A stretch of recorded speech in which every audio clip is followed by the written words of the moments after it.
한국직업방송과 연합뉴스TV가 함께 만드는 취업 전문 뉴스 투데이 고용플러스입니다. 남북 정상회담 이후 신경제 여건이 조성되자 재계가 앞다퉈 태스크포스를 가동하거나 관련 팀 구성을 검토하고 있습니다. 금강산 관광 재개를 바라는 현대아산이 적극 나섰고 전국경제인연합회, 대한상공회의소 등도 전담팀을 짜려고 하거나 조직 개편을 추진하고 있습니다. 한상용 기자입니다. 남북 경제협력 재개에 대비해 재개의 움직임이 분주해졌습니다. 남북 정상회담 이후 화해 분위기가 무르익으면서 내부 조직 정비에 나선 경제단체들과 기업이 늘어난 겁니다. 가장 발빠르게 움직인 기업은 1998년 금강산 관광 사업을 했다가 중단한 현대그룹입니다. 현대아산은 2008년 관광이 중단되기 전까지 금강산 195만 명과 개성 11만 명의 관광객을 유치한 바 있습니다. 현대그룹은 남북 간 새로운 경제 개발에 대비 현정은 회장이 위원장을 맡는 태스크포스 팀을 본격 가동키로 했습니다. 우선적으로는 금강산과 개성 관광 재개, 개성공단 재가동 등 각 이슈를 점검하고 매주 한 차례씩 정기회의를 열기로 했습니다. 우리나라의 주요 경제단체들도 바쁘긴 마찬가지입니다. 전경련도 태스크포스 팀 구성에 박차를 가하고 있습니다. 북한 관련해서 이 경제 전문가분들을 모시고 북한 경제 개발을 위해서 우리 경제계가 준비할 것이 무엇인지 그리고 어떻게 준비할 것인지 그런 내용으로 이제 태스크포스를 구성을 해서 전경련은 한반도 신경제 비전을 제시하며 장밋빛 전망을 내놨습니다. 향후 1, 2년 내 남북 경제 통합이 순조롭게 진행되면 연평균 0.81%포인트의 추가적 경제 성장이 있을 것으로 예측한 겁니다. 또한 5년 동안 10만 개 이상의 일자리가 창출될 것으로 내다봤습니다. 대한상공회의소도 남북 경협 사안을 다룰 싱크탱크 설립을 검토 중이며 코트라와 한국무역협회 역시 남북 경협을 연구할 별도의 프로젝트 매니저를 두거나 관련 조직 확대 방안을 논의 중입니다. 북한 자체는 물론 미국의 대북 제재, 중국의 역할 등 주변의 정치적 상황에 따라 정세가 급변할 수 있는 점은 남북 경협에 걸림돌로 작용할 수 있다고 전문가들은 조언하고 있습니다. 연합뉴스TV 한상용입니다. 남북 경제협력의 상징이라 할 수 있는 개성공단 입주 기업들이 분주하게 움직이고 있습니다. 방북 신청은 북미 정상회담이 끝난 뒤 하기로 입장을 모았고 남북 관계 변동에도 입주 기업들이 피해를 보지 않도록 구체적인 법적 안정장치 마련에 나섰습니다. 한지희 기자입니다. 개성공단 입주 기업들은 공단 재가동에 대한 기대감이 어느 때보다 높습니다. 개성공단 기업 비상대책위원회는 지난달 30일 업종별 대표 등 20여 명이 참여한 준비팀을 꾸리고 공단 재가동을 위한 구체적인 준비 작업에 착수했습니다. 개성공단 비대위는 2년 넘게 멈춰있는 시설물 점검을 위해 북미 정상회담 직후인 이달 말 방북을 신청할 계획입니다. 지금으로서는 124개사 공단 입주 기업 대표 모두 방북이 가능할 것으로 전망하고 있습니다. 남북 관계당국의 승인이 정상적으로 이뤄지면 이르면 다음 달 늦어도 7월에는 방북이 가능할 것으로 비대위는 기대하고 있습니다. 공단 재가동에 앞서 법적 제도적 안전장치 마련에도 분주합니다. 남북 관계 변동에도 입주 기업들의 피해가 없도록 판문점 선언의 국회 비준 과정이나 남북 경협보험의 기업 손실 보상 범위를 넓히는 등의 제도 개선이 논의되고 있습니다. 10여 년간 개성공단 사업을 하면서 제도적으로 좀 미흡한 것들이 굉장히 많았거든요. 보험제도 이런 것들이 상한선이 매겨져 있어가지고 나중에 위험이 도래하면은 보상받고 하는 그런 제도들부터 손을 봐야 되고. 비대위는 오는 19일 입주 기업들이 모두 참가하는 워크숍을 갖고 요구 사항들을 최종 확정한 뒤 정부에 건의할 계획입니다. 북미 정상회담 이후 국제사회의 대북 제재가 완화되면 이르면 올해 안에 개성공단이 재가동될 수 있을 것으로 보입니다. 연합뉴스TV 한지희입니다. 문재인 정부 출범 1년, 소득 주도 성장을 큰 목표로 노동자의 삶에 관심을 가졌다는 점은 높게 평가할 만합니다. 다만 아직까지 일자리 성적은 기대에 못 미치는 게 현실인데요. 지난 1년 현 정부의 고용노동 정책을 박효정 기자가 짚어봤습니다. 문재인 대통령은 취임 첫 일성으로 일자리 창출을 외치며 소득 주도 성장에 첫발을 내디뎠습니다. 최저임금 1만 원을 목표로 올해 시급이 7,530원으로 대폭 인상됐고 공공부문 비정규직 20만 명 중 절반가량이 정규직으로 전환됐습니다. 주당 근로시간을 52시간으로 줄이는 방안을 입법화하는 등 노동이 존중받는 사회를 지향한다는 점은 호응을 얻었습니다. 양질의 일자리를 늘리고 비정규직은 줄여 소득 주도 성장을 이루겠다는 공약을 구체화하고 있는 건데 다만 세부적으로는 논란이 적지 않았습니다. 최저임금 인상에는 동의하더라도 16.7%라는 급격한 인상폭은 시장에 충격을 줬고 결국 고용 감소로 이어졌다는 게 학계의 지적입니다. 고용 현장에서는 현실적인 임금 상승폭이 너무 커서 실제로 고용에는 어려움을 준 것으로 생각되고요. 향후에는 현실적인 측면을 고려한 속도의 조절이 필요할 것으로. 일자리 창출을 국정 핵심 과제로 두고 상당한 예산을 쏟았는데도 실제 고용 지표가 나아지지 않는 것도 문제입니다. 통계청 고용 동향에 따르면 지난 3월 전체 취업자 수는 1년 전보다 11만 2천 명 증가하는 데 그쳤고 청년층 실업률도 11.6%에 달했습니다. 과거 정부보다 개혁적 노동 정책을 펴고 있다는 평가 속에 앞으로 4년간 기조가 이어질지 더불어 민간 부문으로 고용이 확대될지가 최대 관건이 될 것으로 보입니다.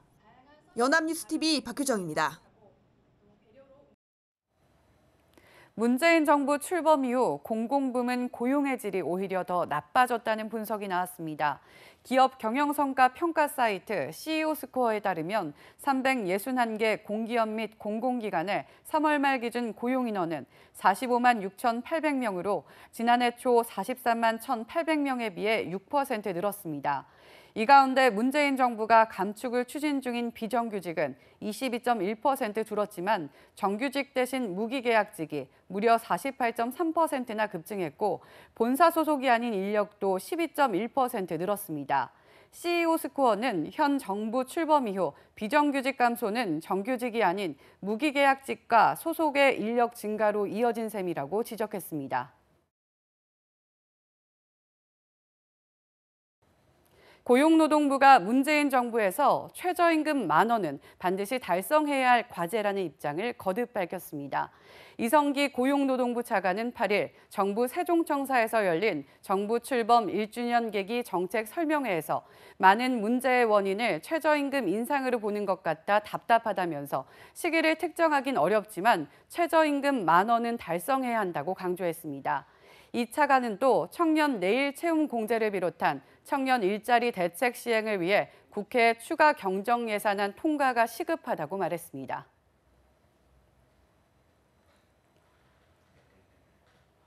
유성기업의 불법 노조 파괴 이후 우울증을 앓게 된 노동자에게 법원이 업무상 재해를 인정했습니다.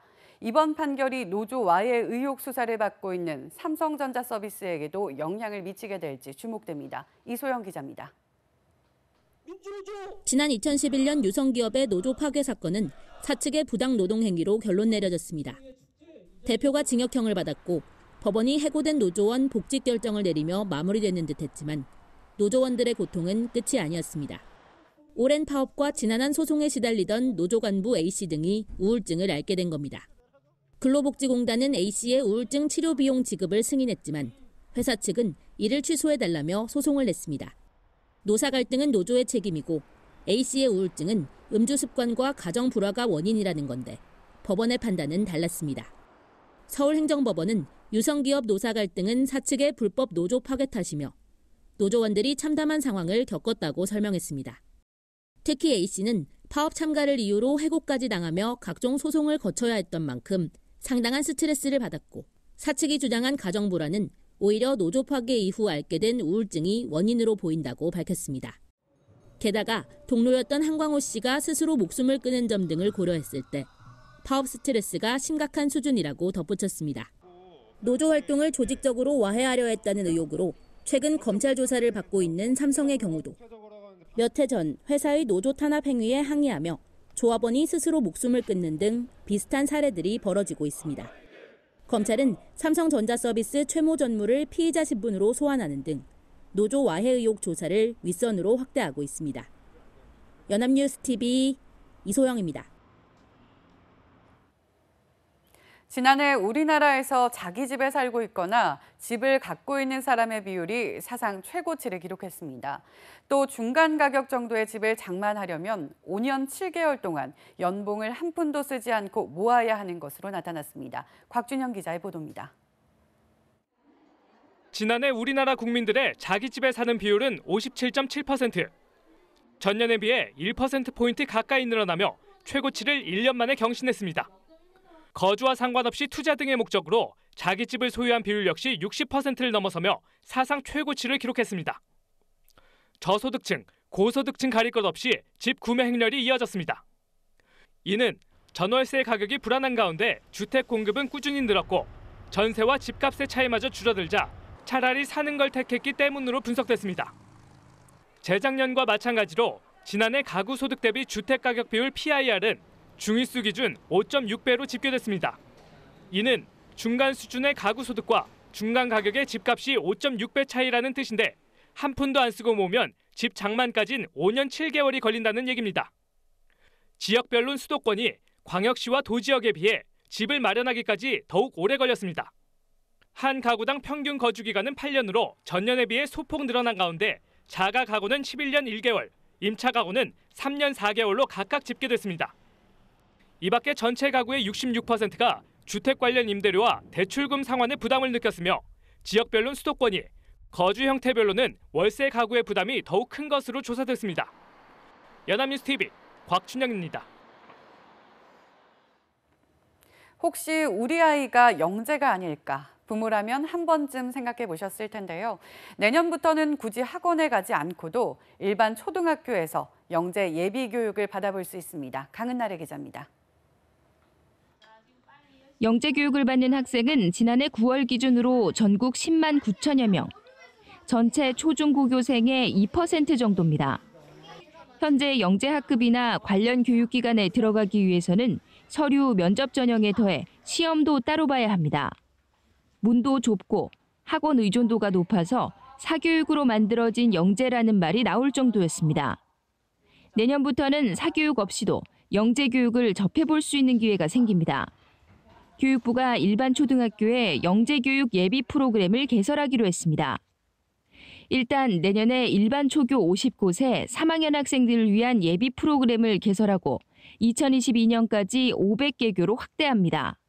프로그램은 방과 후 학교나 캠프 형태로 운영되고 시험 없이 누구나 참여할 수 있습니다. 재능이 보이는 학생은 교사가 영재 교육기관에 추천하고 학기 중간에 입학할 수도 있습니다. 선발 시험을 통하지 않더라도 무궁한 잠재력이 있는 학생들의 잠재력을 교사가 관찰을 해서 영재 교육에 기회를 제공하기 위해서 마련한.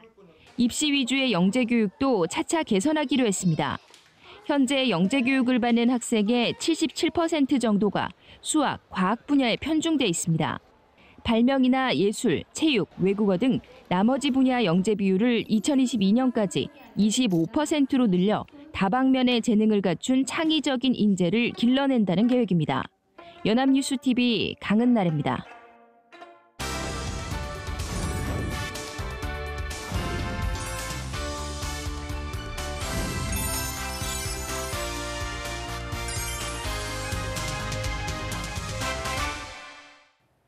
사회적으로 핫한 이슈를 키워드로 알아보는 핫키워드 시간입니다. 안치홍 아나운서 안녕하세요. 안녕하세요. 핫키워드 시간입니다. 세계적으로 전자기기는 빠르게 발전하고 있습니다. 매일 새로운 스마트폰과 노트북 등 다양한 전자기기들이 등장하고 있는데요. 하지만 전자기기의 빠른 발전에 따른 폐해도 만만치 않다고 합니다. 오늘 핫키워드에서 알아봅니다. 네, 새로운 전자제품이 등장하는 주기가 점점 빨라진다는 걸 많은 분들이 체감하고 있을 텐데요. 그런데 전자기기의 발전 속도가 빨라지면 그만큼 생활도 편리해진다는 건데 어떤 폐해가 있는 건가요? 네, 바로 전자제품과 관련한 쓰레기가 점차 증가하고 있다는 겁니다. 전자쓰레기, 전자폐기물은 원사용자가 팔거나 기부하거나 버린 뒤 더 이상 가치가 없어진 낡고 수명이 다한 여러 가지 형태의 전기, 전자제품을 뜻하는 말인데요. 유럽연합에서도 대형이나 소형 가전제품, 사무, 정보, 또 통신기기, 오락 및 소비자 전자제품, 조명기구 등과 같은 제품이 버려졌을 때 WEE, 즉 전기전자제품 폐기물로 분류하고 있습니다. 이렇게 세계 각국에서 전자쓰레기에 대한 새로운 용어가 등장할 정도로 전자쓰레기는 전 세계적으로 문제가 되고 있다고 합니다. 네, 얼리 어댑터라는 말이 있잖아요. 이 새로운 트렌드나 제품들을 누구보다 재빠르게 구매해서 사용 후기를 공유하는 사람들을 말하는데 요즘엔 1년 전의 제품도 신제품의 성능을 따라가지 못해서 많은 사람들이 어쩔 수 없이 얼리 어댑터가 되고 있다고 들었습니다. 하지만 신제품 출시와 함께 기존 제품들 역시 버려질 테니 그만큼 쓰레기가 증가하는 것도 당연한 이치겠습니다. 네, 그렇습니다. 유엔 대학 보고서에 따르면 2016년 전 세계에서 발생한 전기전자기기 폐기물이 4,470만 톤이었는데요. 발생한 전자쓰레기를 종류별로 보면 전자레인지, 청소기 등 소형 가전제품은 1,680만 톤, 세탁기, 식기세척기 등 대형 가전제품은 920만 톤, 냉장고, 에어컨 등 열교환기기가 760만 톤이었다고 합니다. 와, 4,470만 톤이라니. 전 세계에서 버려지는 쓰레기량이라는 걸 감안해도 정말 엄청난 양이네요. 네, 그렇습니다. 특히 가장 문제가 되고 있는 곳은 아시아인데요. 급속한 경제 성장과 IT 제품들의 출시가 두드러지게 늘어나면서 전자쓰레기량도 늘고 있다고 합니다. 유엔사나 유엔대학이 발표한 보고서에 따르면 2010년에서 2015년 사이 아시아 12개국의 전자쓰레기 발생량은 총 1,230만 톤에 달하는 것으로 추정했는데요. 5년 만에 무려 63%나 급증한 겁니다. 그렇군요. 이 아시아는 특히 낮은 임금 때문에 전 세계 회사들의 공장도 몰려 있잖아요. 그래서 전자쓰레기의 양이 더 많을 수 있겠네요. 네, 그렇습니다. 특히 공장이 가장 많은 중국의 경우 2015년 전자쓰레기 발생량이 670만 톤으로 가장 많았는데요. 뒤를 이어 일본은 223만 톤, 한국은 83만 톤, 인도네시아는 81만 톤, 마지막으로 베트남은 45만 톤 순으로 조사됐습니다. 네, 대부분이 공장이 몰려 있거나 유명 전자제품 회사가 있는 국가가 순위에 올랐네요. 그중에서도 우리나라가 3위를 차지했다는 것이 정말 안타깝습니다. 네, 저도 같은 생각을 해봤는데요.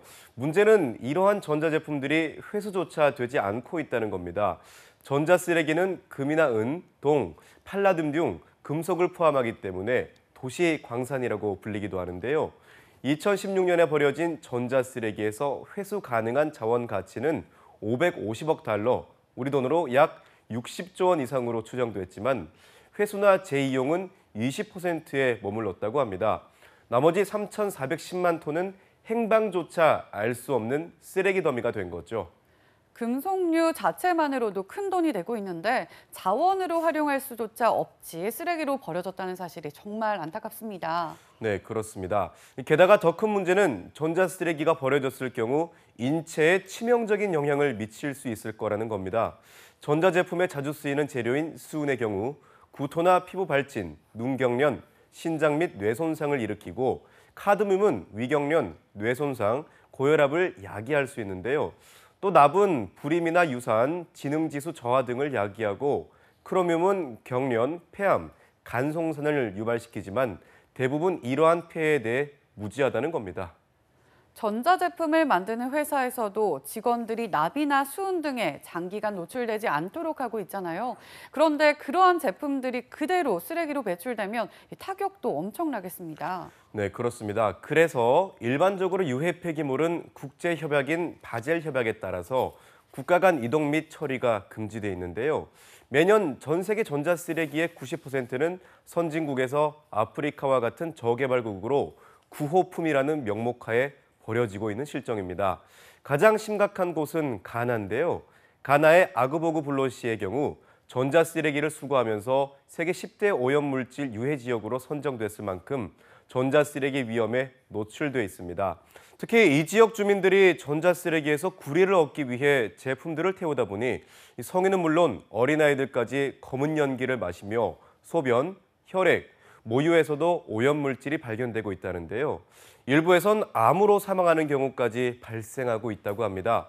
환경 전문가들은 전자쓰레기로 인한 폐해를 줄이기 위해서는 국가적으로 전자쓰레기의 재활용을 권장하고 전자폐기물의 방식을 더 잘 통제해서 폐기를 규제하는 법을 만들어야 한다고 주장하고 있지만 현재까지 다수의 국가에서 뚜렷한 대책을 내놓지는 못하고 있는 상황입니다. 네, 급속하게 발전하는 산업 뒤에는 공기 오염, 폐수, 폐기물과 같은 폐해가 언제나 동반되었습니다. 급기야 이렇게 전자쓰레기의 문제까지 등장했는데요.